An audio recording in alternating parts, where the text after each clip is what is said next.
Today on the Everything 80s podcast movie review, Flight of the Navigator.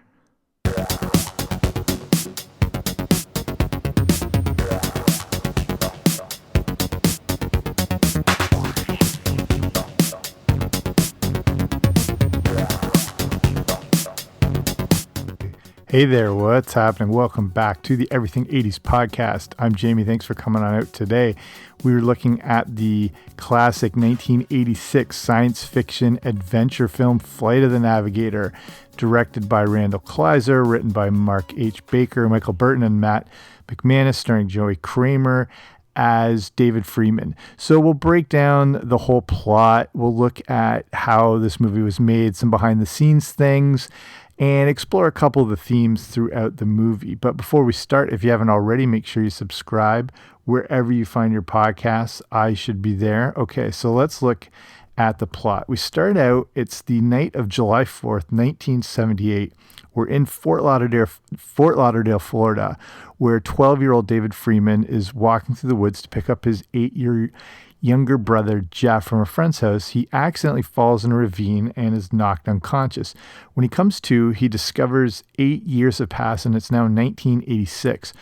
Police are shocked to see that David exactly fits the same photo on a missing child poster, but he hasn't aged at all.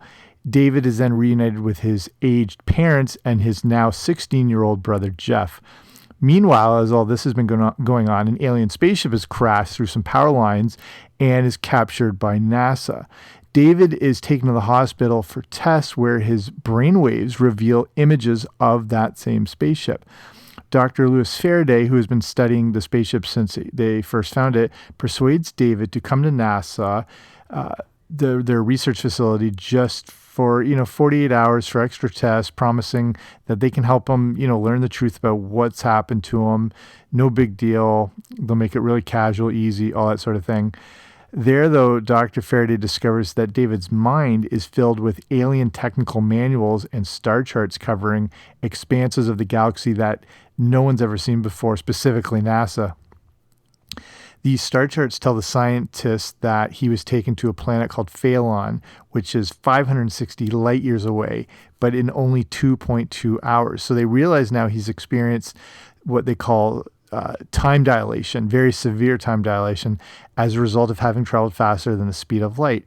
It explains why 8 years have passed on Earth, but not for him. So David's unable to comprehend what Dr. Faraday tells him. He ends up fleeing the room. They figure out that they better keep David confined to really finish this whole investigation and see what's going on. So the next morning, while David's sort of locked down, he gets a sort of telepathic communication from the actual spaceship. So David then finds his way down to it, secretly boards it, and meets its robotic commander, the Trimaxian drone ship, or MAX for short. He refers to David as a navigator, where we meet a somewhat disguised Paul Rubens doing his Pee Wee Herman voice. We'll get to that later. After they escape from the facility, Max tells David that his mission was to travel across the galaxy, collect biological specimens, then take them to Phelan for analysis, and then return them to their homes. Phelan's scientists discovered that humans only use 10% of their brain, and as an experiment, they filled the remainder of David's brain with all that miscellaneous information, including the star charts and everything. And the ones that were picked up by the NASA scientists during the investigations with David. So Max then returned him to Earth, but did not take him back to his own time, having determined that a human would be unlikely to survive a trip back in time. So before leaving Earth, Max accidentally crashed the spaceship, erasing all the computer's star charts and data. That's why he needs the information in David's brain so he can return home. While Max programs a spaceship for a mind transfer, David is showing some of the other, remaining alien specimens on board. He bonds with this little bat-like thing called a puckerman, and it turns out to be it's the last of his kind because his home planet was destroyed by a comet.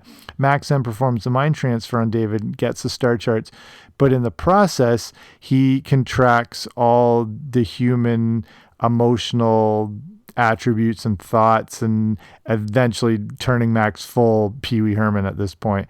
So he and David start to bicker, and they're trying to fly around, and it's all sporadic. And then that starts triggering all these UFO reports through Tokyo and the US. Then we have caught up with Carolyn McAdams, who's befriended David at the NASA facility. She's gets in contact with David's family, tells him about his escape, that he's in the spaceship. Dr. Faraday confines them all to their house. This is a young Sarah Jessica Parker. Carolyn is then sent back to the facility. Her part of this whole thing is done. Then while Max and David are traveling around, they stop at a gas station in the Florida Keys. That's where David's able to call Jeff and ask him to send signals because he doesn't know where the new home is. That'll result in Jeff setting off fireworks on the rooftop so David and Max can see them as they're coming through. But the NASA agents have tracked the spaceship's every move. They get there first. Fearing that he would be institutionalized for life if he remains in 1986, David has a change of heart, asks Max to return him to 1978, though Max has warned him that this is very risky. It could vaporize David, but David wants to risk it. So after the journey back in time, he wakes up in that same ravine from the start, walks home, finds everything as he left it. Then during the 4th of July celebration, Jeff realizes, if you're wondering if this whole thing was a dream, like maybe he did, he finds that little Puckerman in his backpack. And then as they're watching the fireworks, we see the spaceship fly across the sky and hear the "See you later, Navigator." End of the movie. So let's look at this movie that came out on August 1st, 1986. So it's always associated as a Disney movie, but it actually never was a Disney movie when it first started. It was done by an independent production company, a Norwegian company called Viking Film, but they went bankrupt during the shooting of the movie.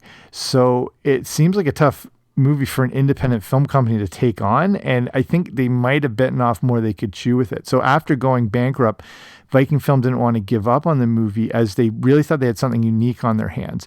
It wasn't as much, it was a science fiction movie, but sort of a comedy and a family film, and it was pretty original. Like it wasn't trying to rip off big things like E.T. or whatever, and it also wasn't taking itself too seriously. So they wanted to get this thing made. So they approached Disney about taking over the project, and Disney went for it. Disney seemed to like the movie, but they actually weren't head over heels for it. So they had released the Return to Oz the year before and weren't getting great feedback on it. It was just this whole live action movies era had seemed to trip them up a bit, and they didn't know exactly how they were going to market Flight of the Navigator. So then Disney ends up handing the whole responsibility over to a group called Producer Sales Organization, or PSO. And PSO distribute a lot of movies overseas. They team up with Disney to both distribute the movie. So like both of them would do it. So Disney could sort of like step back and have someone else more or less in charge. I mean, Disney would focus on the US. PSO would target the rest of the world. So PSO would also then go bankrupt in 1986, the year the movie came out. I don't know. There's a lot of curse to this movie, including, if you look, Joey Kramer, who played David, has had some issues with arrests and bank robbery and all that sort of thing.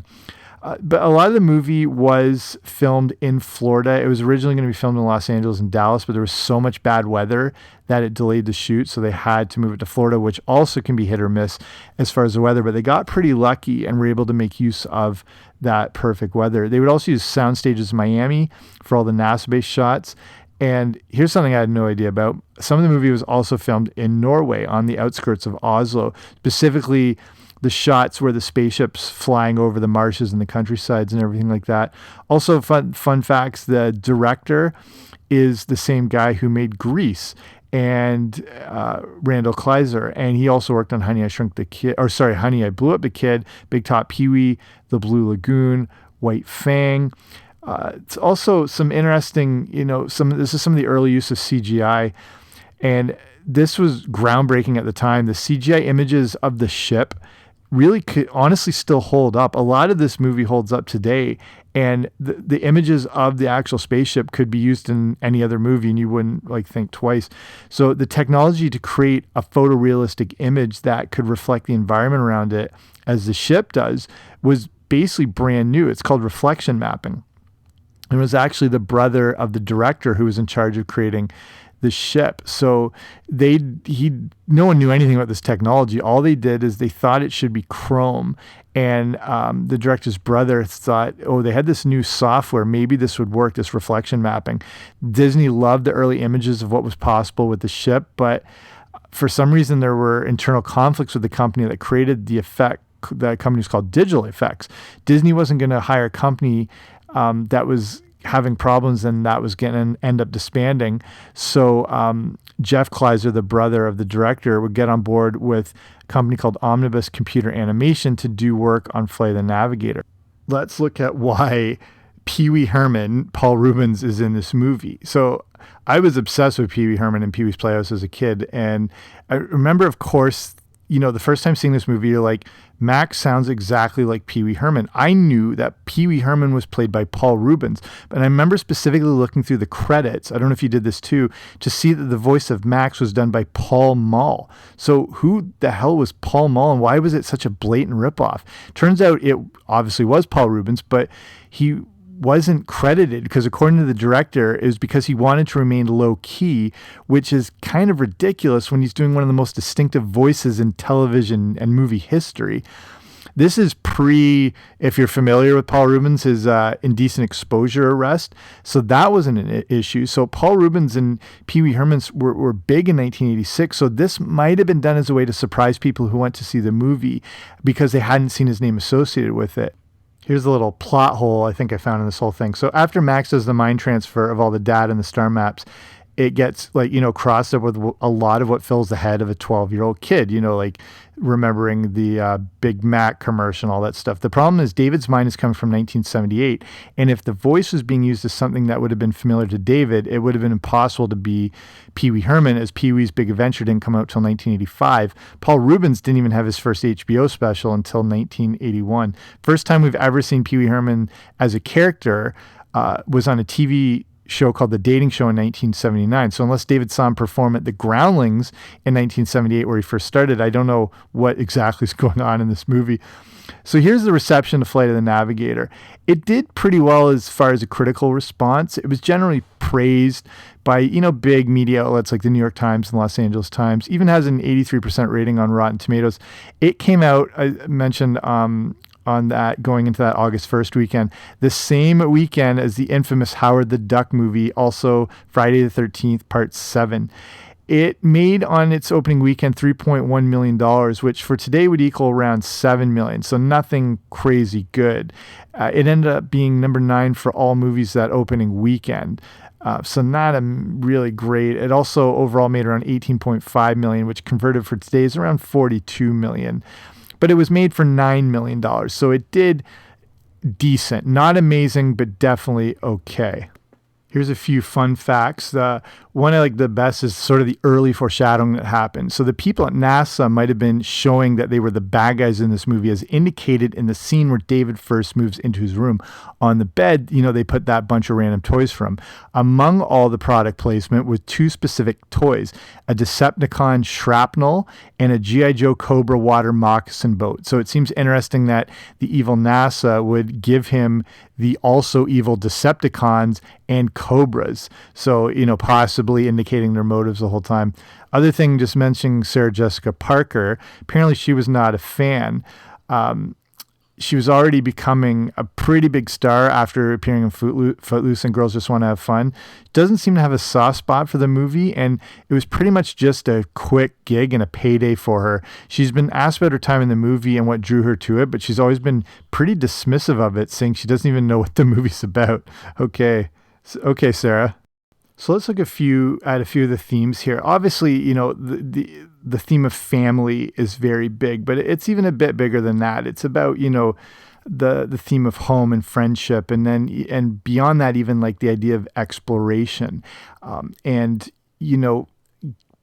becoming familiar with the things that scare you and embracing those things and them not letting it define you. So like with the case of David, he has to take all these huge risks, and that involves like the exploration, and he's got to, sort of throw caution into the wind, just getting into the spacecraft and everything and all this thing that's unfamiliar. But what was unfamiliar to David eventually becomes a familiar. And by the end, he's befriended the thing that frightened him.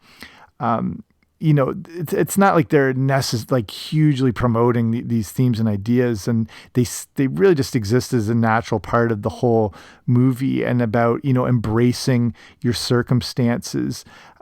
And David's able to do that, and he's at the right age where, he's still a kid, but he's, sort of bordering and almost a teenager and becoming more grown up, and he's able to, sort of balance the line between those two worlds. And he's young enough to, retain his flexibility, so he's able to go with the flow and not be maybe sort of worn and beaten down by the world, which might, make him not as adaptable or able to, like I mentioned, throw caution in the wind. He doesn't, put the ship in a hangar and monitor its every fluctuation and how it works and how the whole thing's going to play out. He doesn't second guess himself, and he just engages with everything. He just goes with it. So none of this is really, a science fiction narrative that usually happens in those other styles of films. But this film isn't about, teaching. It's not meant to please Neil deGrasse Tyson, and it's not, trying to teach you about light speed and the theory of relativity. Again, it's more just focusing on those simple fundamental values of the family and the home and the friendship. And they use David, who sort of bridges the world between a child and getting into adult, to be able to, take on his fears. And then those fears he actually ends up finding comfort in them, like with the character of Max and with these space alien creatures he finds, and even the ship itself. It's not a threat anymore, and it becomes a part of him and how easily adaptable he is to it.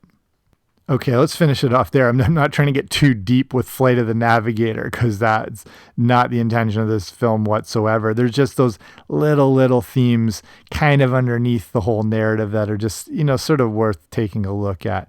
But we'll finish it there. I hope this is a favorite movie of yours. I think for any kid growing up in the 80s, Flight of the Navigator is like in that top 5. Like, this is a movie here, like in my house, we watched, I'm sure, once a week for like 2 or 3 years straight. You know what I mean?